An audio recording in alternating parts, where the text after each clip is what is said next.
گے تو مٹ جاؤ گے اے ہندی مسلمانوں، نہ سنبھلو گے تو مٹ جاؤ گے اے ہندی مسلمانوں، تمہاری داستان تک نہ رہے گی داستانوں میں، تمہاری داستان تک نہ رہے گی داستانوں میں۔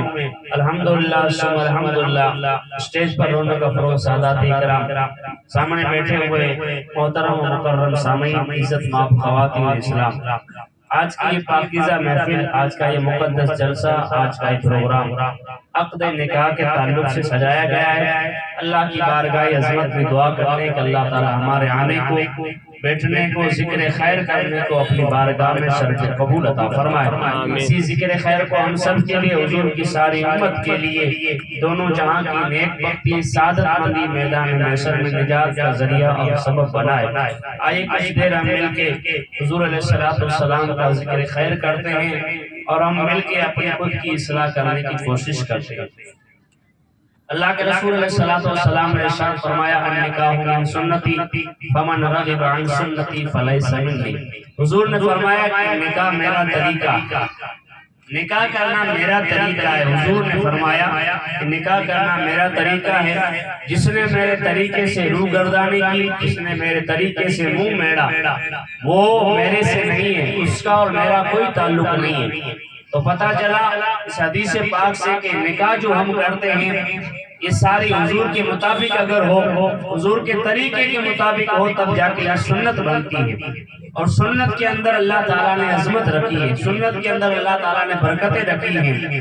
تو آپ غور سے بات سنیے گا تو سمجھ میں آئے گا۔ اللہ تعالیٰ نے قرآن مجید میں ارشاد فرمایا لَقَدْ كَانَ فِي رَسُولِ اللَّهِ أُسْوَةٌ حَسَنَةٌ۔ دنیا میں تمہارے لیے، تمہاری زندگی کو گزارنے کے لیے اللہ تعالیٰ نے بہترین نمونہ تمہارے سامنے پیش کیا اپنے محبوب کی شکل میں۔ اب آپ زندگی اٹھا کے دیکھیں، لوگ دنیا میں بڑے بڑے آئے ہیں، انجینئر، پروفیسر، بڑے سے بڑے ترم خان، بڑے سے بڑے لوگ پڑھے لکھے آئے ہیں، لیکن کسی کو اللہ تعالیٰ نے ہمارے لیے نمونہ نہیں بنایا، ہمارے لیے زندگی گزارنے کا آئیڈیل نہیں بنایا۔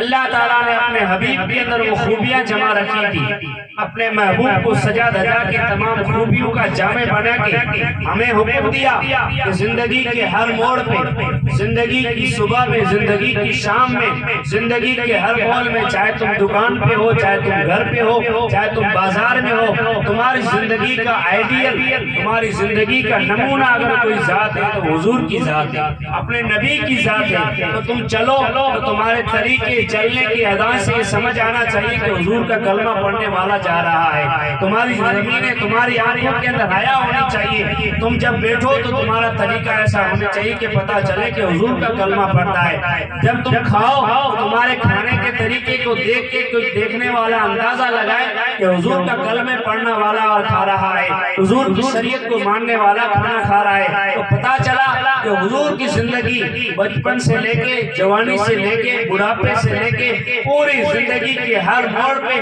حضور کی زندگی ہمارے لیے بہترین نمونہ ہے، بہترین آئیڈیل ہے۔ تو آج اس مقدس محفل پاک سے ہمیں یہ سبق لے کے جانا چاہیے، جس ٹائم سے، جس وقت سے نکاح کسے کہتے ہیں، عقد کسے کہتے ہیں؟ عقد کا مطلب ہوتا ہے جڑ جانا، پرو جانا، دو پریوار کا آپس میں مل جانا، دو اجنبی بندوں کا آپس میں مل جانا۔ وہ دو بندے، وہ نوجوان بچی، وہ نوجوان بچہ جو ایک دوسرے کو پہچانتے نہیں تھے، ایک دوسرے کو پہچانتے تک نہیں تھے، دو پریوار آپس میں جڑے ہوئے نہیں تھے، لیکن نکاح ایک ایسا سمبد ہے، نکاح ایک ایسا واحد طریقہ ہے جو دونوں پریواروں کو جوڑ دیتا ہے، جو دونوں انسانوں کو جوڑ دیتا ہے، جو آپسی محبت دیتا ہے۔ نکاح کے کئی سارے فائدے ہیں، نکاح کے کئی سارے فائدے ہیں۔ حضور فرماتے ہیں، جوانوں کی جماعت میں حضور نے اعلان فرمایا کہ اے جوانوں، اگر تم نکاح کرنے کی استطاعت رکھتے ہو، طاقت رکھتے ہو تو نکاح کرو، اس لیے کہ نکاح کرنے سے انسان کی نگاہوں میں پاکیزگی آ جاتی ہے، نکاح کرنے سے انسان کی سوچ و خیال کے اندر پاکیزگی آ جاتی ہے۔ نکاح کرنے سے وہ انسان جو پہلے کئی سارے گناہوں میں ملوث تھا، کئی سارے گناہوں میں لگا ہوا تھا، لیکن جب نکاح کرتا ہے تو نکاح کی برکت یہ ہے، نکاح کا فائدہ یہ ہے، نکاح کی فضیلت یہ ہے کہ نکاح اس بندے کو گناہوں سے نکال کے نیکیوں کی طرف روا دوا کرتا ہے۔ عزیزان ملت اسلامیہ، نکاح کے کئی سارے فوائد ہیں۔ حضور نے فرمایا جب نکاح کرو تو نکاح کرنے سے پہلے جب اپنے بچوں کی ان کی سگائی کرنے جاؤ، بچوں کے لیے بچی یا بچے کے لیے بچی دیکھنے جاؤ، اپنے بچوں کا رشتہ کرو تو چار باتوں کا خوب خیال کرو۔ حضور کی حدیث ہے، ایک یہ کہ ان کا خاندان بھی دیکھو، ان کی خوبصورتی بھی دیکھو، ان کا کام دھندا بھی دیکھو، لیکن آخر میں حضور نے فرمایا کہ دین کو فوقیت تو ساتھ ساتھ میں دینداری ضرور دیکھو۔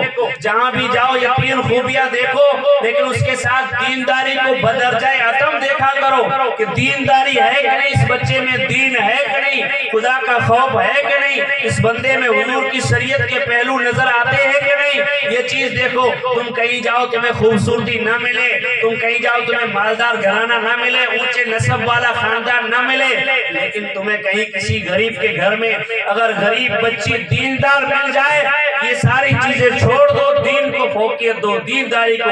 اس لیے کہ دیندار بچی جب آپ کے آنگن میں آئے گی، دیندار بچی جب آپ کی بہو بن کے آئے گی، دیندار بچہ جب آپ کا داماد بنے گا، قسم رب کعبہ کی، وہ گھر جو پہلے گناہوں کا اڈا تھا، وہ گھر جو پہلے گناہوں جرموں کا پاپوں کا اڈا تھا، لیکن ایک نیک بچی آپ کے گھر میں آئی، ایک نیک بیوی آپ کے گھر میں آئی تو وہ گھر انشاءاللہ بدل سکتا ہے، گھر کا ماحول بدل سکتا ہے۔ جب وہ نماز پڑھے گی تو اسے دیکھا دیکھ بچے بھی نماز پڑھیں گے، اس کے شوہر کا بھی جاگ اٹھے گا کہ یہ بیوی نماز پڑھتی ہے تو مجھے بھی نماز پڑھنی چاہیے، مجھے بھی دینداری اختیار کرنی چاہیے، مجھے بھی ہمیشہ پاک و صاف رہنا چاہیے۔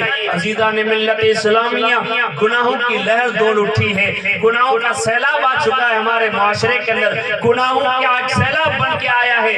دیکھو معاشرے میں وہ کون سا گناہ ہے جو ہمیں دیکھنے کو نہیں ملتا، ہماری سوسائٹی میں، ہمارے گھروں میں وہ کون سا گناہ ہے جو میرے اور آپ کے اندر نظر نہیں آتا۔ جھوٹ دیکھو تو میرے معاشرے میں جھوٹ عام ہے، غیبت دیکھو تو میرے معاشرے میں غیبت عام ہے، زنا کاری دیکھو تو زنا کے اڈے بن چکے ہیں ہمارے معاشرے، بدکاری دیکھیں تو بدکاری کے اڈے ہمارے گھر بن چکے ہیں۔ عزیزان ملت اسلامیہ، وہ کون سا گناہ ہے جو ہم اور آپ نہیں کرتے ہیں، وہ کون سا جرم ہے، وہ کون سا پاپ ہے جو ہم اور آپ نہیں کرتے ہیں، ہر پاپ ہمارے اندر موجود ہے، گویا کہ گناہوں کا سیلاب آ چکا ہے۔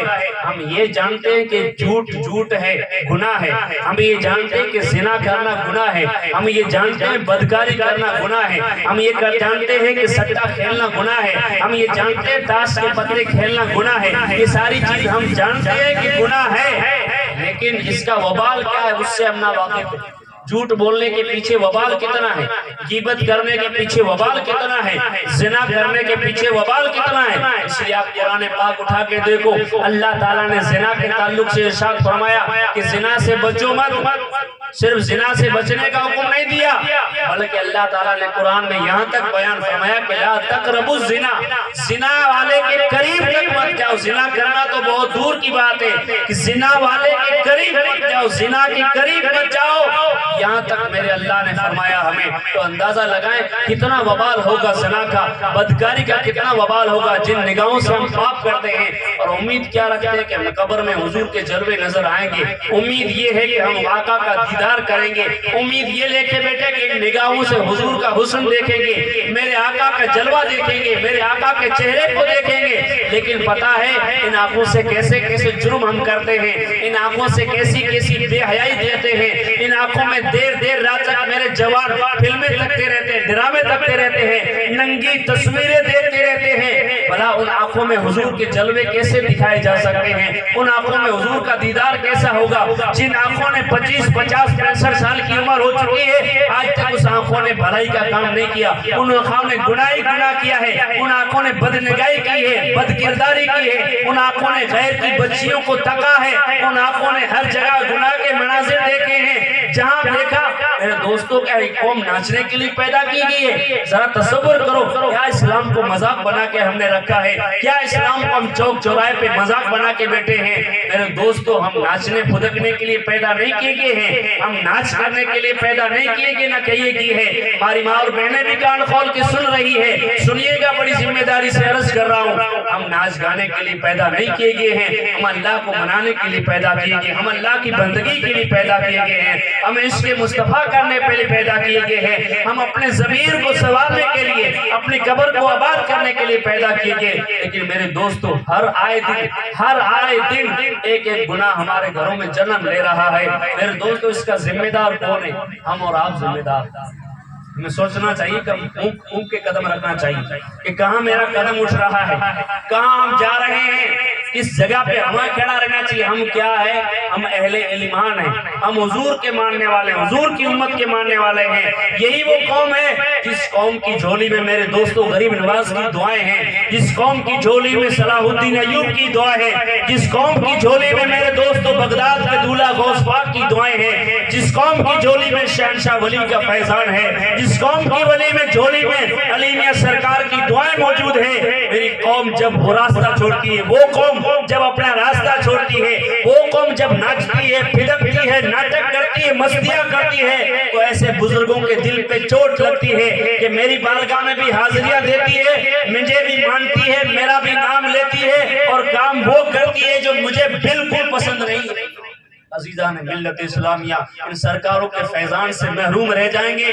اگر سچائی ہے، اگر آپ نے مانا ہے بزرگوں کو، حضور کو مانا ہے، حضور کا کلمہ آپ نے پڑھا ہے، اسلام رکھتے ہو اپنے پاس، ایک دین رکھتے ہو، ایک مکمل ضابطہ رکھتے ہو، قرآن رکھتے ہو، اہل بیت اطہار کو مانتے ہو، تو ان سارے کاموں سے باز آ جاؤ۔ میری ماں اور بہنیں بھی سن رہی ہے، ہمارے پاس زیرو برابر سجدے ہیں، ہمارے پاس زیرو برابر تلاوتیں ہیں، ہمارے پاس درود نہیں۔ یہاں تک کہ حد یہ افسوس کی یاد کہنا یہ آتا ہے، جب درود پڑھنے کو کہا جاتا ہے تو بعض حضرات ایک دوسرے کا منہ دیکھنے لگ جاتے ہیں، اب ان کو درود ہی نہیں آ رہا ہے۔ اتنی بڑی مجلس سے کئی سارے لوگ بہنیں بیٹھی ہے، ایک کو کھڑا کر کے پوچھا جائے کلمہ شریف سناؤ، پہلا کلمہ سناؤ، تو قسم سے پڑھنا لگے گا، تبھی ادھر سے ادھر، ادھر سے ادھر، ڈھنگ سے کلمہ نہیں آتا۔ جس قوم کو، وہ قوم ناچ رہی ہے، وہ قوم مستیاں کر رہی ہے، وہ قوم گھر کو شراب کا اڈا بنا کے بیٹھی ہے۔ شادی کب ہے؟ آج شادی ہے، کل نکاح ہونا ہے، لیکن ہمارے یہاں دستور کیا ہے؟ 10 دن پہلے شادی کے گھر والے میں ٹیپ بجنا شروع ہو جائے گا۔ جہاں شادی ہے لوگ تماشا دیکھیں گے،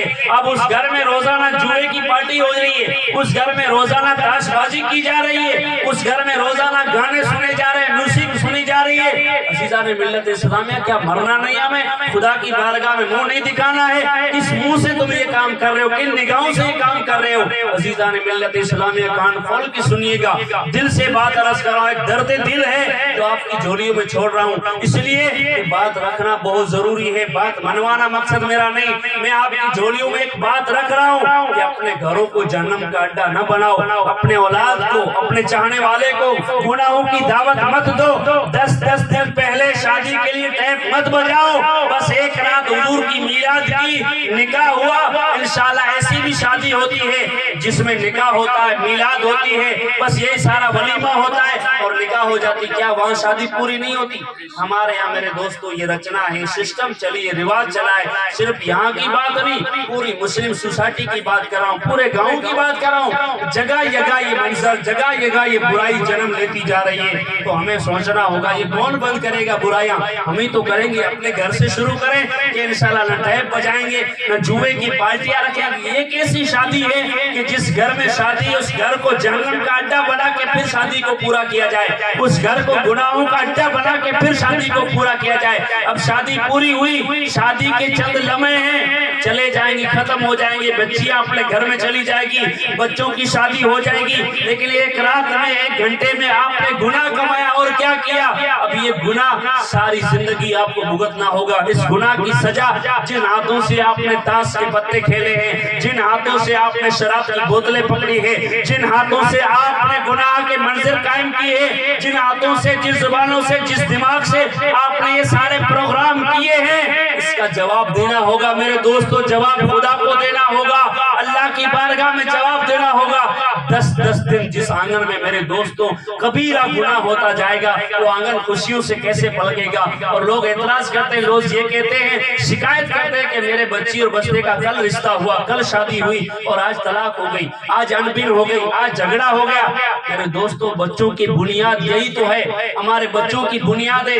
بنیاد کی اینٹ اگر آپ ٹیڑھی میڑھی رکھ دو گے پوری دیوار ٹیڑھی ہوگی، پوری دیوار ٹیڑھی بنے گی۔ اس لیے بنیاد میں گانے گیت باجے ناٹک بازی مت کیا کرو، اس بنیاد میں حضور کا عشق پڑھا کرو، حضور کی نعتیں پڑھا کرو، حضور کا ذکر کیا کرو، تلاوت کیا کرو اور ایسی شادی بناؤ تاکہ بچوں کی بنیاد پوری زندگی سلامت رہے، بچے پوری خوشیوں کے ساتھ اپنی زندگی گزارے۔ اپنے بچوں کی بنیاد کو کبھی خراب مت کیا کرے خدا کے واسطے، اس لیے کہ بچوں کی بنیاد خراب ہو جائے گی، بچوں کی پہلی اینٹ خراب ہو جائے گی، بچوں کی پہلی دیوار خراب ہو جائے گی تو بچے ساری زندگی اس کی سزا بھگتتے رہیں گے۔ میرے دوستوں ذرا سوچو، ذرا وچارو کہ 10 دن جس آنگن میں ڈھول بجتے رہے، جس آنگن میں جوئے کھیلتے جا رہے ہیں، جس آنگن میں شراب کی بازیاں لگائی جا رہی ہے، اس گھر میں کبھی برکت نہیں آ سکتی، اس گھر سے کبھی خدا راضی نہیں ہو سکتا۔ شادی ہوئی ختم ہو جائے گی، سارے لوگ اپنے اپنے گھر چلے جائیں گے۔ اب میرے دوستوں جس نے یہ قائم کیا، جس نے یہ ساری پارٹیاں سجائی، شراب کی، جوئے کی، تاش کی، سٹے کی، ہر گناہ کی بازی سجائی، اس کا ذمہ دار وہی ہوگا، اس کو بھگتنا ہوگا۔ اب پھر شکایت کرے اس درگاہ اس درگاہ، گھوم رہے بیچارے، ادھر ادھر سے گھوم رہے، پاگل ہو گئے انسان، ناچ ناچ کے اتنا گناہ کیا، اتنی خدا کی نافرمانی کی، ایسی لعنت لگی خدا کی طرف سے۔ اب ادھر سے ادھر، اس ہاسپٹل اس ہاسپٹل، اللہ ایسا بیماری، ایسا جرم، ایسا ایک عذاب چھوڑ دیتا ہے، صدیہ اس کی سزا بھگت نہیں دیتی۔ اس لیے میرے دوستو جاگ جاؤ خدا کے واسطے۔ اب رونا اس علم کا ہے کہ ہمارے پاس علم نہیں، ایک ہی بنیاد، لیکن علم نہیں، جانتے تو ہو کہ چیز گناہ ہے تو کیوں کرنی، جانتے ہو کہ اپنی نگاہوں سے اپنی بچیوں کو نچوانا کتنے نیچے ہو گئے ہم لوگ میرے دوستوں، کہ غیروں کی بچیوں کو پہلے دیکھتے تھے۔ جس قوم کو صبح سویرے نہیں اٹھنا ہے دوستوں، وہ قوم اٹھ رہی ہے، وہ قوم جاگ رہی ہے۔ جس قوم کو نہیں اٹھنا تھا وہ جاگ رہی ہے، اور جس قوم کو حکم دیا گیا تھا کہ صبح فجر کے لیے جاؤ، گھر سے چل کے جاؤ۔ آپ نے سنا ہوگا جب بھی کسی ڈاکٹر کے پاس آپ جاؤ گے پیٹ وغیرہ کی بیماری کے لیے، ڈاکٹر ضرور کہے گا آپ کو کہ صبح سویرے تھوڑا چلا کر چہل قدمی کیا کر، تاکہ تجھے چلنے سے تیرے شریر کا سنتولن صحیح ہو جائے گا، چلنے سے سب کچھ صحیح ہو جائے گا۔ یہ ڈاکٹر آج کہہ رہے میرے دوستو، حضور نے 1400 سال پہلے کہا، 1400 سال پہلے کہا جب فجر کے لیے آؤ تو پیدل گھر سے چل کے آؤ، فجر کی سنتیں گھر میں پڑھ کے پھر مسجد کی طرف چل کے آؤ، تاکہ حضور کی سنت میں بھی عمل ہو جائے گا، تمہارے شریر کی کثرت بھی ہو جائے گی۔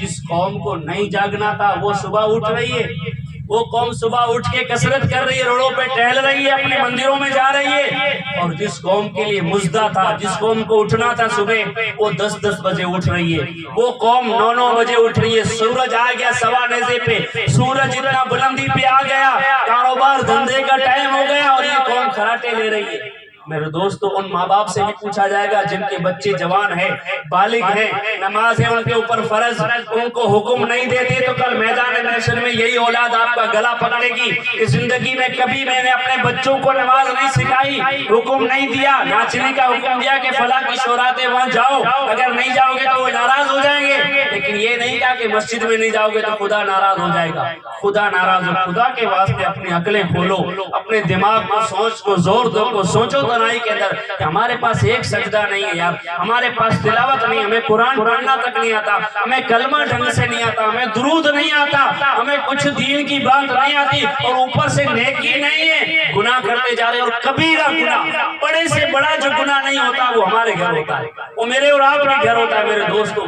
اس لیے بچوں خدا کے واسطے، ہمارا جسم بڑا کمزور ہے، ہم بڑے کمزور ہیں، ہمیں سزا نہیں بھگت پائیں گے میدان محشر کی۔ آپ کو حضور علیہ السلام فرماتے ہیں جو گانا سنتا ہے، جو میوزک سنتا ہے، جو گیت سنتا ہے، جو سنگیت سنتا ہے، وہ گندی سننے سے حضور فرماتے جس طرح زمین پہ بارش ہوتی ہے تو جس طرح گھاس اگتی ہے، اسی طرح گانے سننے سے، سنگیت سننے سے انسان کے دل کے اندر منافقت پیدا ہوتا ہے، انسان منافق بن جاتا ہے گیت سن سن کے۔ پھر وہ نماز بھی پڑھے گا، جمعے کا خطاب بھی سنے گا پہلی صف میں بیٹھ کے، اور جب موقع آئے گا تو وہ ناچ بھی لے گا، اس لیے کہ منافق اس کے دل کے اندر گیت سن سن کے اتنی کھوٹ پیدا ہو چکی کہ اسے صحیح اور غلط میں تمیز نہیں ہو پاتی، اسے حلال و حرام میں تمیز نہیں آتی. حالانکہ حضور نے فرمایا الحلال بین والحرام بین، حلال بھی تمہارے لیے ظاہر ہے، حرام بھی ظاہر ہے تمہارے اوپر، لیکن جو جہاں آیا وہاں سے منہ بھرا آیا، جہاں گئے وہاں دیکھا، یہ نہیں دیکھا کہ میں کس کا ماننے والا ہوں، میرا مذہب ہے، میرا ایک دین ہے، مجھے مر کے اس دنیا سے جانا ہے. کئی سارے لوگ ہمارے چلے بھی گئے ہیں، کوئی پوچھنے والا نہیں، اور ہمارے حالات ایسے ہیں کہ ہمارے پیچھے کوئی ایصال ثواب کرنے والا نہیں ہے. ایصال ثواب کرنے والا 3 بار قل ہو اللہ شریف پڑھ کے ہماری روح کو بخشے وہ بھی نہیں ہے. وہ قوم جب گناہ کرے گی تو حیرت نہ ہوگی تو اور کیا ہوگی. ایصال ثواب کرنے والا نہیں، کوئی بخشوانا والا نہیں، کوئی پیچھے قرآن پڑھنے والا نہیں، کوئی یاسین پڑھنے والا نہیں. وہ بچیاں جب ناچے گی، وہ عورتیں جب ناچے گی میرے دوستوں، وہ جب کھیلے گی، وہ اتنی بربادی والے گناہ کرے گی تو ان کی قبر میں کیا حال ہوگا. یہ زمین آج بھی آواز دے رہی. بزرگ لکھتے ہیں کہ جس زمین کے چھاتی پہ ہم ناچ رہے ہیں، جس زمین کی چھاتی پہ آج ہم خدک رہے ہیں، جس زمین کی چھاتی پہ ہم آج اللہ کی نافرمانی کر رہے ہیں، جس زمین کی چھاتی پہ آج ہم خدا کی نافرمانی کر رہے ہیں، خدا کو ناراض کر رہے ہیں، یہ زمین آواز دے کے کہہ رہی ہے آج میری چھاتی پہ کودنا ہے اتنا کود لے، آج میری چھاتی پہ جتنا خدکنا ہے اتنا خدک لے، جتنے جرم کرنے کر لے، جتنے پاپ کرنے کر لے، جتنا کھیلنا ہے مستی مٹر گستی، جتنا تمہیں ناٹک مستیاں کرنی کر لو. کل تو میرے پیٹ میں آئے گا. زمین کہہ رہی کل تو میرے پیٹ میں آئے گا. پھر حال کیا ہوگا قرآن اٹھا کے دیکھو. زمین کہتی ہے جب بندہ میرے گناہ میں آتا ہے، جب بندہ مجرم بن کے میری بارگاہ میں آتا ہے تو میں اسے اس کی ایک پسلی کو دائیں طرف دوسری پسلی کو دائیں طرف اتنا دباتی ہے قبر. میرے دوستو ہمارے اندر طاقت نہیں ہے. خدا کے واسطے جب طاقت نہیں ہے تو گناہوں سے باز آ جاؤ. آپ نیکی کرو بہت اچھی بات ہے، لیکن نیکی نہیں کر پا رہے تو کم سے کم اتنا تو آپ کے اندر ہے کہ کم سے کم میلاد ہوئی، میلاد کے بعد اپنے گھر پہنچ جائے. سپورٹ کرنے والے تو سب کچھ کرتے ہیں کہ سپورٹ کرتے رہیں گے، اس کے ساتھ برابر کھڑے رہیں گے. جب تک وہ پورا نہیں ہوگا پروگرام غلط تب تک وہیں کھڑے رہیں گے. نہیں، ایسا بھی نہیں. آپ تو گناہ سے بچاؤ، کم سے کم جو کر رہے ہیں ان کو کرنے دے، ان کی سزا وہ دیکھیں گے. کم سے کم گناہوں سے تو بچ جاؤ. کہ نیکی نہیں ہو رہی لیکن گناہ سے تو بچ سکتا ہے بندہ کہ دوسرا شراب پی رہا ہے اسی کے ساتھ ساتھ مل جائے. نہیں، ایسا نہیں. خدا کے واسطے ایک پیغام، ایک درد دل ہے. مجھے آپ سے محبت ہے، مجھے آپ سے محبت ہے. میں نہیں چاہتا کہ آپ کی قبر خراب ہو، میں نہیں چاہتا کہ آپ کی زندگی خراب ہو، میں نہیں چاہتا کہ آپ بیماریوں کے شکار بن جائیں، میں نہیں کہہ چاہتا کہ آپ کی بے برکتی آ جائے. اس لیے میں آپ کو درد دل کے ساتھ آنسوؤں کے ساتھ یہ پیغام دیتا ہوں. خود بھی سنوریں، اپنی ماں اور بہنوں کو بھی سنواریں. پردے کا حکم دے. گھر پہ بیٹھے ہیں، حضور نے فرمایا گھر میں اگر بیٹھے ہیں، شوہر بیٹھا ہے اور اس کی بیوی کے سر سے دوپٹہ ہٹا ہوا ہے تو شوہر کے لیے یہ حکم ہے کہ اسے حکم دے کہ دوپٹہ اپنا سر پہ اوڑھ لے. اگر ایسا بندہ ہے کہ شوہر بیٹھا ہے، پاس میں بھائی بیٹھا ہے، بہن کے سر سے دوپٹہ ہٹا ہوا ہے، شوہر بیٹھا ہے، بیوی کے سر سے دوپٹہ ہٹا ہوا ہے، ماں بیٹھی ہے، اس کے سر سے دوپٹہ ہٹا ہوا، بیٹا بیٹھا ہے، اگر حکم نہیں دیا تو حضور نے فرمایا ایسا بندہ دیوس ہے. دیوس کا مطلب ہوتا ہے بے غیرت ہے، اس کی غیرت بالکل چکی ہے، اس کے اندر حیا ہے ہی نہیں. ایک جانتا دیکھ رہا ہے کہ سر کھلا پھر بھی حکم نہیں دیتا. بار بار حضور نے کہا حکم دو کبھی تو مانے گی، بار بار حکم دو، بار بار اسے حیرت دلاؤ کہ سر پہ دوپٹہ ہونا چاہیے. پھر ہم بھوت کے شکار، پھر یہ جرم، پھر یہ وہم کہ فلانے نے یہ کروا دیا، فلاں نے یہ کروا دیا. کچھ نہیں کیا دوست، آپ نے تو سارا گناہ کیا ہے، سارے جرم اپنے ہاتھوں سے کیے، سارے گندے کام ہم نے اپنے ہاتھوں سے کیے، اسی سے کیا بجھو گئے. حضور نے فرمایا جس معاشرے میں اللہ کی نافرمانی عام ہو جائے گی، جس معاشرے میں خدا سے ٹکر لینے والے لوگ پیدا ہو جائیں گے، جس معاشرے میں خدا سے لڑائی لینے والے، خدا کے حکموں کو پامال کرنے والے، خدا کے حکموں کو توڑنے والے لوگ ہو جائیں گے، اس معاشرے میں اللہ تعالیٰ ایسا مرض ڈال دے گا جس کی دور دور تک دوا نہیں ہے میرے دوست. اور وہ ہو رہا ہے میرے دوست. کیسی بیماریاں معاشرے میں آئی ہے کہ علاج نہیں. جوان ہے لڑکا، طاقتور لڑکا ہے، اچھا سینہ ہے، باڈی اچھی ہے، لیکن ہاسپٹل میں لیٹا ہوا ہے. صاحب کیا ہے کہ ساری زندگی اس نے گناہ کیا، ساری زندگی گھر میں نہ کوئی نیکی کی، نہ خود نے کی، نہ سارے پریوار نے کی. تو اس بیماریوں سے خدا کے واسطے بچو، ان بیماریوں کو دعوت نہ دو. آج ہمارے پاس وقت ہے، آج ہمارے پاس ٹائم ہے، آج ہم خدا کی بارگاہ میں توبہ کر سکتے ہیں. شرمندہ ہونے کا نام توبہ ہے. اگر آپ شراب پی رہے، جوئے کھیل رہے، تاش بازی کر رہے ہیں تو آج خدا کی بارگاہ بارگاہ میں شرمندہ ہو جائیں، مصلی گھر پہ بچھائیں یا مسجد میں آ جائیں، مصلی بچھا کے 2 آنسو بہائیں، خدایا آج کے بعد میں کبھی یہ عمل نہیں کروں گا، آج کے بعد اس کو ہاتھ تک نہیں لگاؤں گا، آج اس غلط راستے کی طرف نہیں جاؤں گا۔ قسم رب کعبہ کی، اللہ تعالیٰ معاف کرنے والا، اللہ تعالیٰ 70 ماؤں سے بڑھ کر پیار کرنے والا ہے، 70 ماؤں سے زیادہ پیار کرنے والی اگر کوئی ذات ہے تو میرے رب کی ذات ہے۔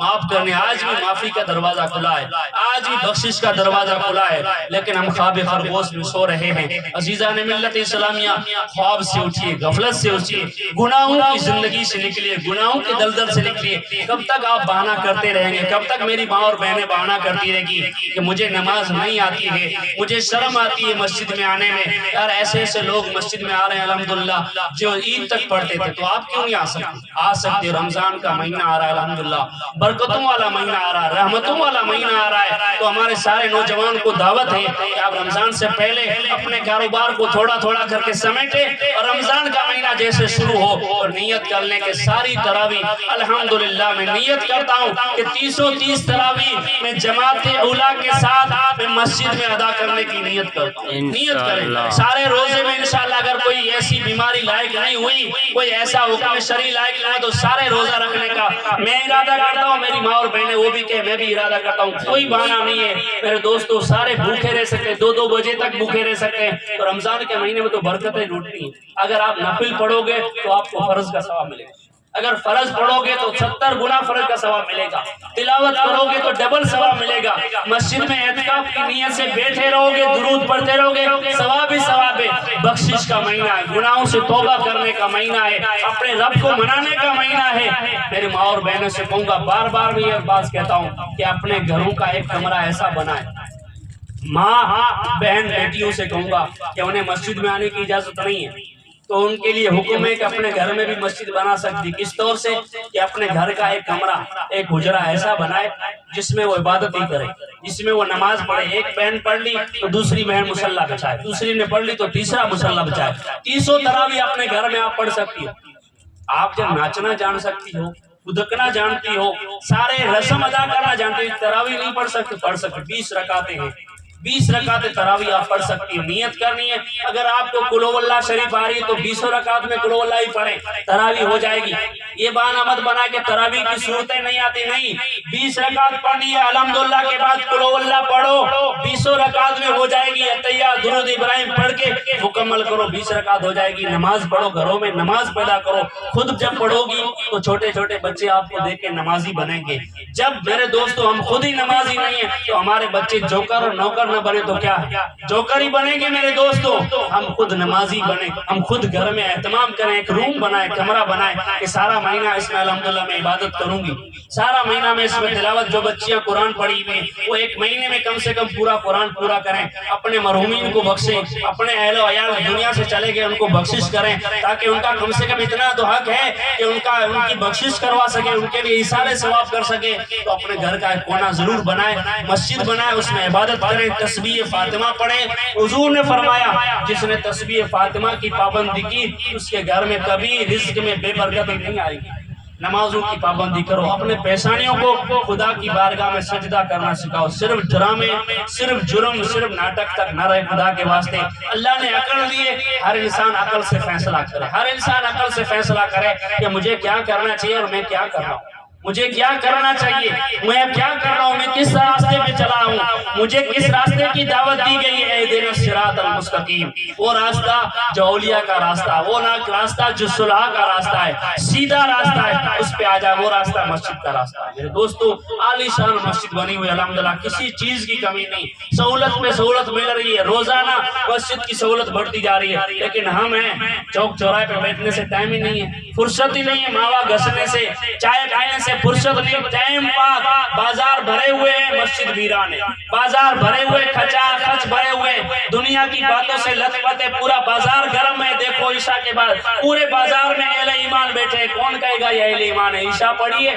فجر پڑھیے، ظہر، سب غائب ہیں، اور بعض حضرات اتنے بدبخت ہیں کہ رمضان کا مہینہ آتا ہے پھر بھی جوئے بازی بند نہیں کرتے۔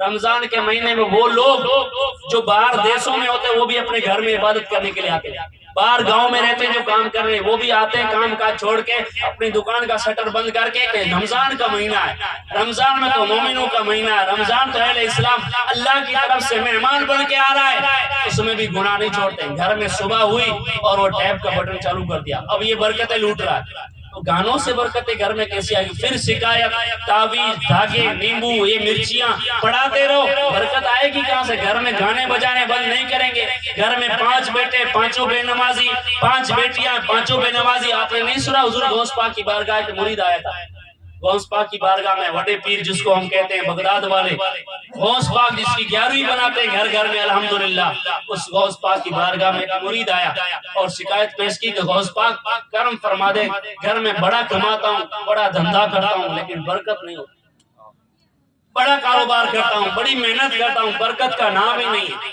برکت ہوتی نہیں غوث پاک۔ حضور غوث پاک نے فرمایا اے میرے مرید ذرا بتا تیرا گھر کہاں ہے؟ تو گھر میرا نکڑ پہ ہے، کہا وہاں سے راستہ نکلتا ہے؟ تو کہا ہاں راستہ نکلتا ہے۔ لوگ آتے جاتے ہیں؟ تو کہا ہاں آتے جاتے ہیں۔ تو کہا ایسا کام کرنا، نہ میں تجھے تعویذ دیتا ہوں، نہ نیمبو دیتا ہوں، نہ مرچی دیتا ہوں، نہ کوئی دھاگا دیتا ہوں، ایسا کرنا اس گھر کے آگے پردہ ڈال دینا، اس گھر کی دیوار جو راستے کے قریب ہے اس کو پردے سے ڈھک دینا۔ اس نے جیسے ہی حضور غوث پاک نے فرمایا اپنے گھر کو پردہ کر دیا، وہ دیوار جو راستے سے لوگوں کا نکلنا راستہ وہاں سے اس نے پردہ کر دیا۔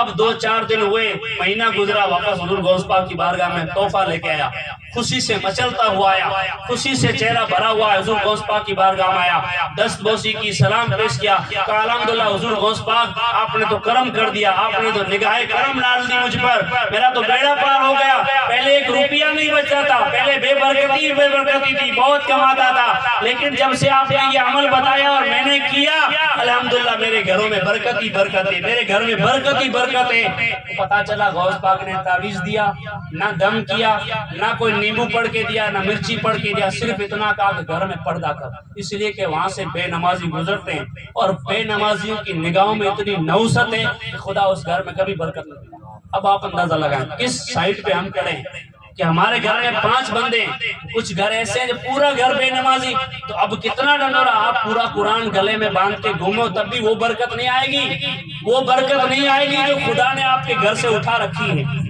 اب آپ کو برکت لانی ہے تو پہلے خدا کو منوانا ہوگا، پہلے خدا کو راضی کرنا ہوگا، حضور کو راضی کرنا ہوگا، تب وہ برکت آئے گی، تب آپ کو فائدہ ملے گا۔ تو 5 بچے جوان ہیں، فجر کے ٹائم کم سے کم، مجھے پتا ہے آپ کے پاس علم نہیں ہے، آپ 5 ٹائم کے نمازی نہیں بن پاؤ گے، لیکن ایک نماز تو پکڑ سکتے ہو کہ دن میں روزانہ 1 نماز میں پڑھوں گا، روزانہ میں عصر کی نماز کسی بھی حال میں کام پہ ہوں تب بھی پڑھوں گا، بس 1 نماز سے جڑ جائیں۔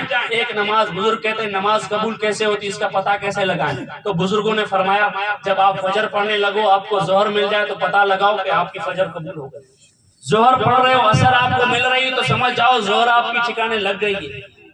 اس طرح سے ایک نماز سے جڑو یار، آپ کو کچھ نہیں آتا لیکن جھکنا تو آتا ہے، جیسے لوگ جھکیں گے ویسے دیکھا دیکھی میں جھکو گے تو سرے اچھوں کی نقل بھی اچھی ہوتی ہے، اچھوں کی نقل بھی اچھی ہونے، دیکھا دیکھی جھکو گے، اللہ کو سجدہ تو کرو گے کہ یا اللہ دنیا میں کہیں نہیں جھکتا، تیری بارگاہ میں جھکتا ہوں، تو خدا کا بھی وعدہ ہے جو میری بارگاہ میں جھکتا ہے میں اسے کہیں جھکنے نہیں دیتا، کہیں جھکنے نہیں دیتا۔ آج بھی تاریخ اٹھا دے دیکھو جو نماز پڑھتا ہے الحمدللہ اس کے پاس تھوڑی سی رقم ہے لیکن وہ خوش ہے، وہ خوش ہے الحمدللہ، ہر حال میں وہ خوش ہے، الحمدللہ کے ترانے پڑھتا ہے، کم سے کم روزانہ اللہ کی بارگاہ میں سر تو جھکاتا ہے، جوئے تو نہیں کھیلتا ہے، تاش بازی تو نہیں کرتا ہے، خدا کے واسطے بار بار یہ جملے اس لیے نکلتے ہیں کہ ہمارا معاشرہ گناہوں کے سیلاب میں ڈوب چکا ہے، اس لیے گناہوں سے نکلنے کی کوشش کرو۔ میری ماں اور بہنوں سے بھی ہاتھ جوڑ کے ونتی کروں گا کہ ضد مت کیا کرے گناہ کرنے کے لیے کہ ہمارے یہاں ہمارے بچے کی شادی ہے تو ناچنے کے بغیر کیا شادی نہیں ہو سکتی؟ آپ نہیں جانتی آپ کس کی ماننے والی ہو؟ سیدہ طیبہ بی بی فاطمہ الزہرا، حضرت عائشہ صدیقہ، حضرت میمونہ، حضرت صفورہ، ان سب کو فالو کرنے والی آپ ہو۔ یہ آپ کا طریقہ ہے کہ آپ ٹی وی میں دیکھا دیکھی ساری چیزیں سیکھ رہی ہو، سیریل کو دیکھ کے سیکھ رہی ہو، یہ آپ کی بدقسمتی ہے، ورنہ آپ کس کی کنیز ہو؟ سیدہ فاطمہ جو حضور کی بیٹی ہے، حسن و حسین کی ماں ہے، حضرت علی شیر خدا کی بیوی ہے، اس کا نام لینے والی آپ ہو، تو آپ کو ناچنا شوبہ نہیں دیتا، آپ کو خدکنا شوبہ نہیں دیتا، آپ تو پردے میں اچھی لگتی ہو، آپ تو نماز پڑھتی ہوئی اچھی لگتی ہے۔ وہ سیدہ فاطمہ جس کا ہم نام لیتے ہیں جوان عورتوں کی، جنت کی عورتوں کی سردار کا نام، جنت میں جو سردار رہے گی عورتوں کی، اس کا نام سیدہ طیبہ بی بی فاطمہ الزہرا رضی اللہ تعالی عنہا ہے۔ وہ اللہ کی کتنی پاکیزہ، وہ بھی تو کام کرتی تھی، ہم بھی کام کرتے ہیں، چکی بھی چلاتی تھی حضور کی بیٹی، اپنے حسن حسین کو بھی پالتی تھی، اپنی بچیوں کو بھی پالتی تھی۔ کیا ان کے پاس اولاد نہیں تھی؟ سب کچھ کرنے کے بعد بھی رات کی تنہائی میں جب سارا کام ہو جاتا، برتن دھل لیا کرتی تھی، گھر کا کام کاج کر لیا کرتی تھی، تو ایک کونے میں مصلی بچھا دیتی۔ حضور کی بیٹی ہیں، جنت کی مالک ہیں، کوئی کمی نہیں نیکیوں کی، لیکن مصلی بچھایا ہے تو مصلی اب تھوڑی دیر میں اٹھایا نہیں ہے۔ رات بیتتی گئی، ایک پیر دوسرا پیر، صبح بلال نے اذان دی فجر کی، اللہ کی بارگاہ میں رو رو کے سیدہ عرض کرتی ہے کہ یا اللہ یہ کتنی چھوٹی رات بنائی ہے کہ تیرے محبوب کی بیٹی جی بھر کے تیرا سجدہ بھی نہیں کر سکتی۔ اس بیٹی کا نام لینے والی آپ ہو۔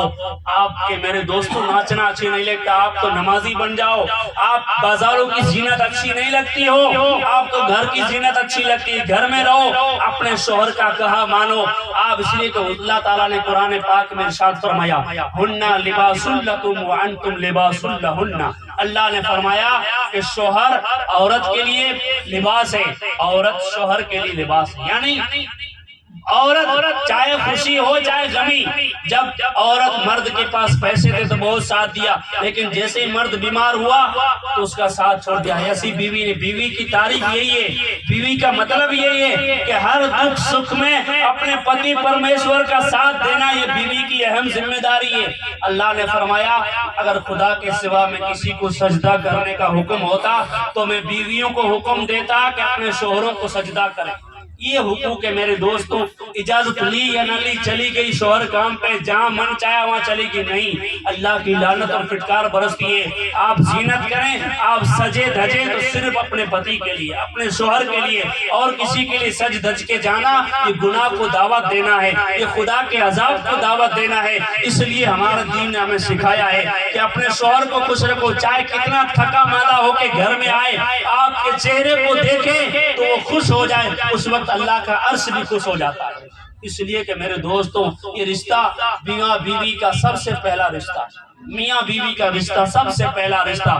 جب حضرت آدم علیہ السلام کو جنت میں اتارا گیا، جنت میں رہے تو انہیں سکون نہیں آتا، کہا یا اللہ میرا رفیق حیات بنا لے، میرا سکون بنا لے، تو اللہ تعالیٰ نے ان کی دائیں پسلی سے سیدہ طیبہ ہم سب کی ماں حضرت حوا رضی اللہ تعالیٰ عنہا کو پیدا فرمایا، ان کا نکاح ہوا۔ تو یہ پہلا رشتہ ہے میاں بیوی کا جو جنت کا رشتہ ہے، جو جنت میں طے کیا گیا۔ اتنا حسین رشتہ ہے، اس کو ہم گانوں میں بجا دیتے ہیں، اس رشتے کو ہم ہر ریت سے نواز دیتے ہیں۔ اب کیا ہوتا ہے بچیوں کی ساتھ اتنا یقین اس قوم کا ہلکا ہو چکا ہے، اتنا ایمان ہلکا ہو چکا ہے، ہوتا کیا بچیاں جب رخصت ہوتی گھر سے تو میں نے سنا ایسا ہوتا ہوگا، خدا نہ کرے ایسا نہ ہو، ہوتا کیا ہے کہ ناریل رکھتے ہیں گاڑی کے نیچے، اب ناریل نہیں پھوٹا تو بس کہنے لگیں گے صاحب اس کی قسمت تو پھوٹ چکی، اس کی قسمت۔ اب پتا چلا کہ ساری چیزیں کیا ناریل میں پڑی تھی، ساری چیزیں کیا اسی میں۔ ہمارا اتنا ہلکا ایمان کہ ناریل نہیں پھوٹا، اب بچی یہ بیچاری بچی جو گئی ہے گھر چھوڑ کے اب پریشان رہے گی۔ خدا کے بندے عقل سے کام لو، کیا ناریل زندگی دے سکتا ہے؟ کیا ناریل سکھ دے سکتا ہے؟ یہ تو ہندوؤں کا سسٹم ہے جو ہم نے لا کے رڑ دیا۔ ہمارا سسٹم یہ ہے کہ بچی جب گھر سے نکلے تو نعتیں پڑھی جائے، بچی گھر سے نکلے تو درود پڑھا جائے، اذانیں دی جائے، خوشی کے ساتھ بچیوں کو نکالا جائے، قرآن پاک کی تلاوت سے نکالا جائے تاکہ ہمیشہ بچی خوشحال رہے، ہمیشہ بچی حضور کے عشق کے ترانے پڑھتی رہے، نہ کہ ناریل رکھا جائے۔ کیسی کیسی نہ جانے سسٹم آ چکی ہے۔ خدا کے واسطہ اگر ان ساری رسموں کو چھوڑ دیں، ہوتا کیا ہے نکاح میں؟ دو گواہ ہوتے ہیں، ایک وکیل ہوتا ہے، ایجاب و قبول ہوتا ہے، نکاح پوری ہو گئی، مہر دیا نکاح پوری ہو گئی۔ اب اتنا غریب بندہ ہے کہ مہر نہیں دے سکتا تو باقی بھی رکھ سکتا ہے کہ باقی دے دے، بعد میں جب ہوگا تب دے دوں گا، تب بھی نکاح ہو جائے گا۔ سنت کے مطابق نکاح کے بعد ولیمہ کر دیا، یہ ہو گئی نکاح۔ حضرت علی اور حضرت فاطمہ جس کے پاس کوئی کمی نہیں، حضرت فاطمہ وہ ہے جن کے بچوں کا لباس جنت سے آتا تھا۔ حضرت علی شیر خدا وہ ہیں جو خدا کے شیر ہیں، خدا کے شیر کے پاس کس چیز کی پرواہ۔ لیکن حضرت علی جب تک شادی سے پہلے رہے کوئی گھر نہیں تھا، مسجد میں سویا کرتے تھے، مسجد میں سویا کرتے تھے۔ لوگوں نے پوچھا حضرت علی گھر کیوں نہیں بنا لیتے؟ حضرت علی نے کہا کیسی بے وقوف والی بات کرتے ہیں، میں تو وہاں کا گھر بنا رہا ہوں جہاں مجھے ہمیشہ رہنا ہے، مجھے ہمیشہ رہنا ہے۔ میرے دوستوں حرام کے پیسوں سے لوگوں نے کوٹھیاں بنا رکھی ہے، بنگلے بنا رکھے ہیں، اور حد تو یہ ہے کہ پیسے حرام کے لگے لیکن اوپر آیت لکھ دیتے ہیں ھذا فضل من ربی، یہ اللہ کا فضل ہے، خدا کے خوف، یہ کفر نہیں تو کیا ہے؟ کمایا غیر کے پیسوں سے، حرام کے پیسوں سے بنایا، اوپر لکھ دیتے یہ اللہ کا فضل ہے، کہ اللہ کا فضل یہی ہے کہ تو حرام کے پیسوں سے کما۔ اسی لیے تو حضور نے فرمایا تھا کہ وقت ایسا آئے گا کہ صبح میری قوم مسلمان ہوگی تو شام کو کافر ہو جائے گی۔ یہی وجہ ہے کہ ایسے ایسے الفاظ بولے جائیں گے جس کی وجہ سے ان کا ایمان چلا جائے گا۔ خدا کے واسطے یہ وجہ کیا ہے یہ ساری چیزیں ہونے کی؟ پتہ ہے کہ ہمارے پاس علم نہیں، اور علم نہیں، ہم تو کورے رہ گئے، ہم تو کھوکھلے رہ گئے، لیکن اولاد کو بھی نہیں پڑھاتے، ساتھ میں جیرا کاٹنے کے لیے لے کے جاتے ہیں، مدرسے کے ٹائم نہیں بھیجتے، چلو مل کرنے کے لیے کماتے ہیں، کمایا کتنے لوگوں نے میرے دوست کو کچھ نہیں رہا۔ مدرسے بھیجو خدا کے واسطے، کم سے کم آپ کی تو عزت کریں۔ آپ دنیا سے جاؤ تو آپ کی قبر کے پاس بیٹھ کے سورہ یاسین تو پڑھے آپ کا بچہ، آپ کی بچی آپ کے لیے دعائے استغفار تو کرے۔ جب دین آپ نے دیا نہیں تو بچوں کا کیا قصور ہے؟ جب آپ نے پریشر ڈالا نہیں، بس موج آئے تو بچہ جا، ورنہ آپ کی مرضی گھومتا رہا۔ نثار میں گیا تو وہاں کیڑوں کے اوپر گھوم رہے بچے، کوئی پتہ نہیں، کوئی ہمارا دھیان نہیں بچوں کا۔ خدا کے واسطے ایک ٹائم کا کھانا بچوں کے ساتھ کھایا کریں، ان سے پوچھا کرے کہ آج مدرسے میں کیا پڑھا؟ پوچھے گا کون؟ خود جس کو خود الف نہیں آتا وہ کیا پوچھے گا، لیکن پوچھنا تو چاہیے، رپورٹ تو لینی چاہیے۔ آج مدرسہ گیا تھا، آج نثار میں گیا تھا تو کیا سیکھا؟ قسم خدا کی ایسا 2 دن کرو، سارا بچہ صاحب کو سمجھائے گا میں یہاں گیا تھا، یہ کیا تھا۔ کبھی کرتے نہیں، کبھی پوچھا نہیں کہ کیا سیکھا، پہلا کلمہ سنا دو سری، سونے کے ٹائم کون سی دعا پڑھی جاتی ہے وہ بتا دو سری۔ گیت سن کے سونا، گیت سن کے اٹھنا، کانوں میں ایئر فون لگے ہوئے، صبح پتا چلا اس عالم میں الگ خدا کے بندے، اگر موت آ گئی تو خدا کو کیا عذاب کہ گیت سنتے سنتے دنیا سے چلا گیا؟ کیا لوگ کہیں گے میرے دوستوں؟ آپ کی قبروں پہ لوگ تھوکیں گے۔ بس زیادہ میں نہیں کہوں گا، اللہ نے آپ کو عقل دیے، اللہ نے عقل سلیم دیے، اس کا صحیح استعمال کریں۔ تو حضور غوث پاک انہوں نے کہا کہ اپنے گھر کو بے نمازیوں کی نگاہوں سے بچا، انشاءاللہ برکتیں آتی رہے گی۔ تو جس گھر میں بے نمازی ہو اس کو کیسے بچائے؟ کیا ان کو نکال دیا جائے؟ نہیں، نکالنا نہیں ہے، ان گھر کو والوں کو حکم دیا جائے کہ نماز شروع کر دے، خدا کے واسطے نماز پڑھ لے۔ جمعہ پڑھنے آتا ہے اس کو بھی جیسے تیسے ادا کیا اور بھاگنے لگا، اور بھاگنے کیا باہر کھڑا ہے اور اس پامہ گھسا رہا ہے، اور کچھ نہیں کیا اس نے، مسجد سے نکلنا ہے۔ حضور نے فرمایا اس کے ایمان کی سلامتی، اس کے ایمان کی علامت یہ ہے کہ جس کا مسجد میں دل نہیں لگتا اس کا کہیں نہ کہیں ایمان کمزور۔ مسجد میں دل لگایا کریں، خدا کے واسطے مسجد کو آباد کریں۔ اتنی بڑی مسجد بنا لی الحمدللہ، اس علاقے میں بھی ایسی مسجد نہیں ہے، یہ آپ کے نصیب ہے، یہ آپ کے بزرگوں کی دعائیں ہیں۔ اتنی بڑی آپ نے مسجد کھڑی کر دی، وہ مسجد میں رات میں بد دعائیں کرتی ہوگی کہ یا اللہ جس نے اتنا بڑا مجھے بنایا، سجایا، دھجایا، مجھے آباد نہیں کرتے، بازار کو آباد کرتے، یا اللہ جب تک مجھے آباد نہ کریں تو انہیں آباد مت کرنا۔ اس لیے میرے دوستو اگر کامیابی چاہتے ہو خدا کے واسطے ایک ایک نماز سے جڑ جاؤ۔ کیا سستی کرنا، کیا کھانا کھا کے بیٹھ جانا وہیں پہ، یہ زندگی نہیں ہے میرے دوستو۔ آپ نے سنا ہوگا جانور بھی ناچتے نہیں ہیں، جانور ناچتے نہیں، ہر جانور نہیں ناچتا۔ یہ بندر جو ہے نیچے طبقے کے جانور ہیں وہ ناچتے، شیر کبھی ناچتے نہیں دیکھا ہوگا، زبردستی انہیں ناچا لیکن ناچتے نہیں ہیں۔ تو جب جانور نہیں ناچتا اور ہم ناچتے ہیں تو فرق کیا ہوا میرے دوست؟ حیا کی زبان یہی ہے کہ تمیز کریں اپنے میں اور جانوروں میں۔ جہاں گئے وہاں ناچنا شروع کیا، ایک پر بھی نیکی نہیں، ایک سجدہ ہمارے دامن میں نہیں، نہ تلاوت ہے، نہ بھلائیاں ہے، نہ صدقہ ہے، نہ زکوٰۃ مال کی نکالتے پھر بھی ناچ رہے۔ میرے دوستو افسوس تو ہونا چاہیے۔ دیکھو سچی بات کہنے میں ذرا سا بھی ہچکچانا نہیں چاہیے۔ میرا کام ہے آپ تک پہنچانا، آپ کو بتانا، آپ کی نگاہوں سے عینک کو اتروا کے سچی حقیقت، ایک صاف اسلام کا چہرہ آپ کے سامنے پیش کر رہا ہوں کہ یہ سچائی ہے، یہ غلط ہے، یہ سچ ہے۔ میرے دوستو اگر اسلام کا ساتھ دیا، اسلام کا سپورٹ کیا، دین کا سپورٹ کیا، ایک ایک روپیہ اگر آپ نے اسلام کی راہ میں خرچ کیا، وہ آپ کا ایک پیسہ وہ بھی ضائع نہیں جائے گا انشاءاللہ، وہ بھی آپ کو اس کا بھی اجر خدا دے گا۔ بندے کیا اجر دیں گے؟ خدا اجر دیتا ہے، رب تعالیٰ اجر دیتا ہے۔ تو رمضان کا مہینہ آ رہا ہے، اس میں ہماری ماں اور بہنوں سے بھی گزارش کروں گا کہ تراویح کی نیت کریں، پنجگارہ نماز کی نیت کریں، تلاوت کلام اللہ کی نیت کریں، روزہ رکھنے کی نیت کریں۔ رمضان کے 330 روزے فرض ہیں آپ کو، اگر ایک بھی بغیر عذر شرعی چھوڑا تو آپ کو دوسرے روزے کا ثواب نہیں ملے گا۔ دوسرے مہینے میں جو نفل پڑھتے رہتے ہو فرض رکھتے نہیں اور نفل رکھ رہے ہیں، اچھی بات ہے رکھو، لیکن فرض تو ضروری ہے۔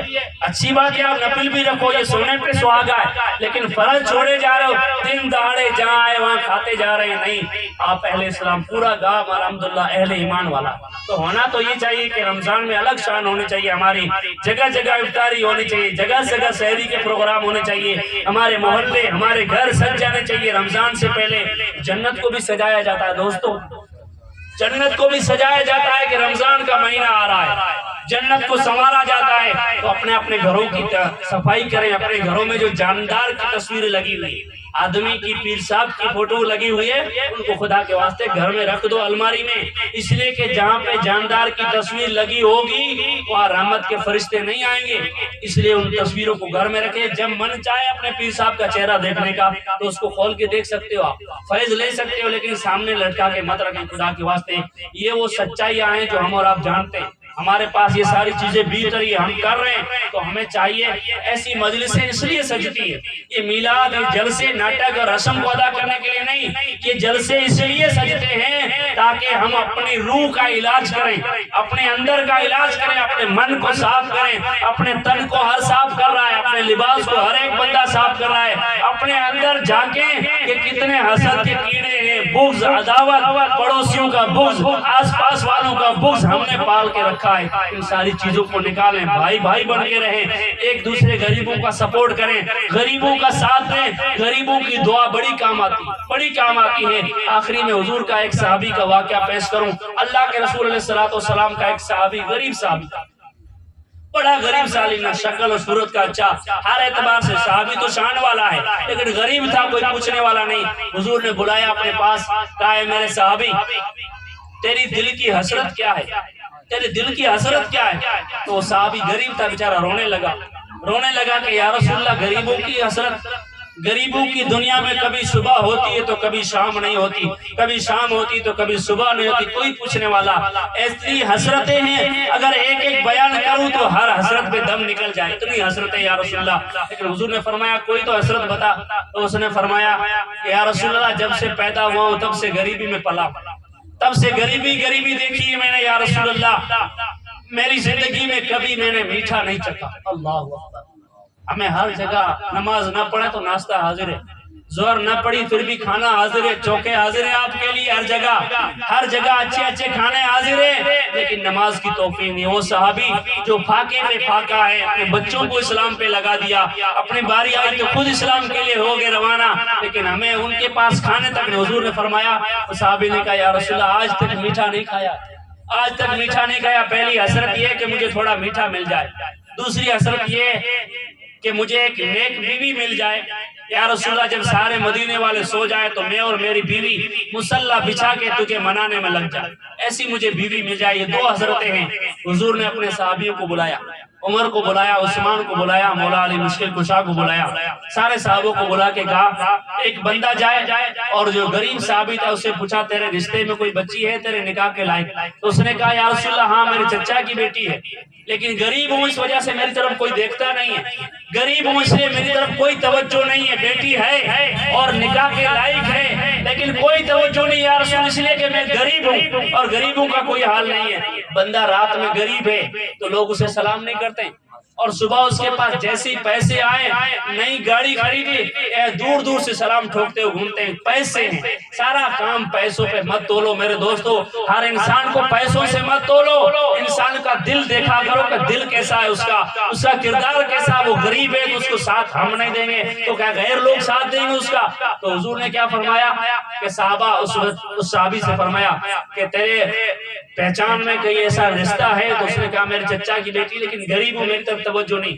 حضور نے اس چچا کو بلایا، کہا ابھی جا اپنی بچی کو دلہن بنا، میں نے اس صحابی کا رشتہ ابھی سے تیری بچی کے ساتھ کر دیا۔ اب صحابی حضور کہتے تو کیوں نہیں مانے؟ حضور نے کہا تو کہا منظور ہے، سونے پہ سہاگا، آپ نے میری بچی کا رشتہ کیا تو مجھے منظور ہے۔ ایک صحابی کو کہا جاؤ اس کے برتن، اس کے بستر وغیرہ کا انتظام کرو، ایک صحابی کو کہا اس کے گھر کا انتظام کرو، اور حضرت عثمان غنی کو کہا ایسا حلوہ بناؤ، ایسا حلوہ میٹھا بناؤ کہ کسی نے آج تک نہیں کھایا، وہ حلوہ بنا کے اس کو لاؤ۔ تو حضور کو حضرت یہ ساری باتیں چل رہی تھی، اتنے میں حضرت جبریل امین اللہ کی وحی لے کے آئے، یہ ساری باتیں ہو رہی تھی۔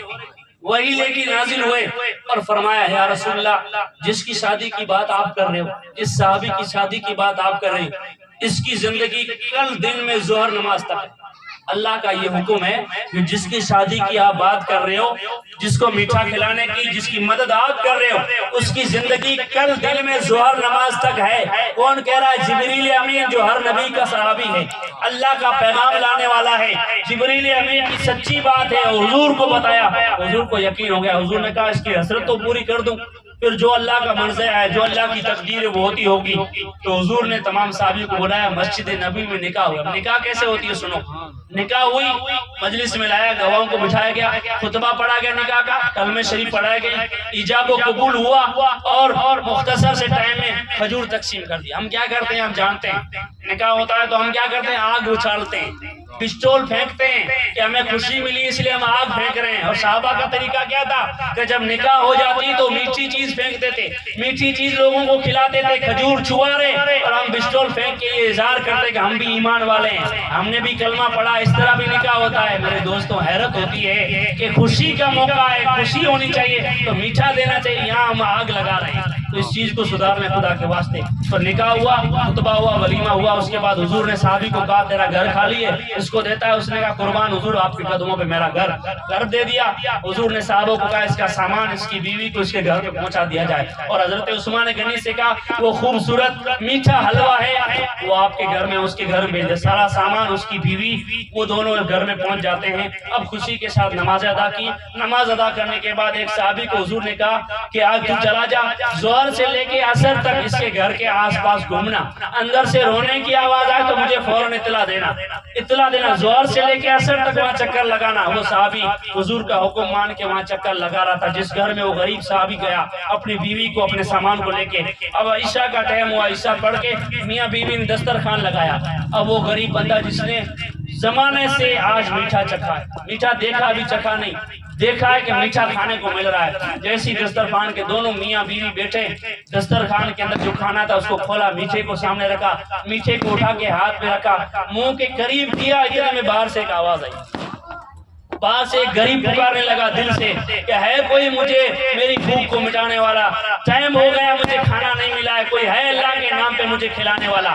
وہ غریب صحابی جس نے زندگی میں میٹھا نہیں کھایا تھا، زندگی میں میٹھا نہیں دیکھا تھا، اس نے کہا بیوی ایک میری بات سن، میرے لیے تو کافی ہے کہ مجھے تو مل گئی ہے، مجھے تیرے لیے میرے لیے میری نیک بیوی کافی ہے، یہ سارا کھانا کیوں نہ ہم اٹھا کے اس غریب کو دے دے جو اللہ کے نام پہ مانگ رہا ہے، غریب ہے بیچارہ، ہمارے در پہ آیا ہے۔ تو بیوی بھی نیک تھی تو کہا قربان اللہ کے نام پہ وہ میٹھا جو کبھی نہیں کھایا تھا، آخری حسرت تھی کھانے کی، اٹھا کے اس غریب کو دے دیا۔ جیسے غریب نے کھایا اور اپنے نرم اور گندے ہاتھ اٹھا کے اللہ کی بارگاہ میں، کیونکہ فقیر غریب تھا بیچارہ، اٹھا کے دعا کی کہ یا اللہ جس نے مجھے کھلایا ہے اللہ اس کی زندگی میں برکت عطا فرما دے، برکت عطا۔ دعا ادھر سے کی، وہ بندہ جو صحابی جس نے ڈوٹی لگائی تھی اثر ہو گئی، اندر سے کوئی آواز نہیں آئی، خوشی بھری آواز آ رہی ہے۔ صحابی حضور کی بارگاہ میں گیا کہ یا رسول اللہ آپ نے میری ڈیوٹی لگائی تھی، اندر سے رونے کی آواز ہے، آج ابھی تک تو کوئی رونے کی آواز نہیں آئی۔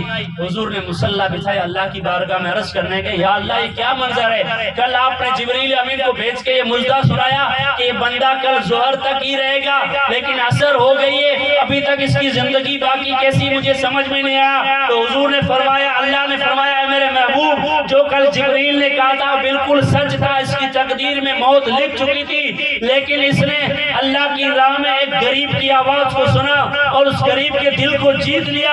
اس غریب نے اللہ کی بارگاہ میں دعا کی، اس کی دعا قبول ہو گئی۔ اس غریب نے دعا کی کہ یا اللہ اس کی زندگی میں برکت دے دے، اس کی زندگی میں موت لکھ چکی تھی لیکن غریب کی دعا کی وجہ سے میں نے اس کی عمر کو بڑھا دیا، میں نے اس کی عمر کو بڑھا دیا۔ تو پتا چلا غریبوں کی پوچھ پاچھ کر لیا کریں، اپنے گھر میں اچھا اچھا ہم کھاتے ہیں لیکن غریب بیچارے بھوکے ہیں، کبھی ان کے گھر کا بھی چکر لگایا کرو۔ حضرت امام حسین العابدین جو امام حسین کے بیٹے، میرے دوستو یزید کے کردار کو چھوڑ دو، یزید نے اسلام کا باغی بنا، یزید اسلام کو باغی بنا، اسلام کو نہ چاہنے والا بنا، اسلام کے ہر حکم کو توڑنے والا بنا، تو اللہ ان سے ایسا ناراض ہوا کہ ان کے کے 7 بیٹے تھے، ان کی قبر کا بھی نشان نہیں ہے، ان کے نام کا بھی نشان نہیں ہے، لیکن حسین امام حسین نے اللہ کو مانا، اللہ کی ہر رضا پہ راضی ہوئی، اپنے بچوں کو قربان کیا، اللہ کے ہر حکم کو مانا، اپنی آل کو لٹایا، تو اللہ ایسا راضی ہوا،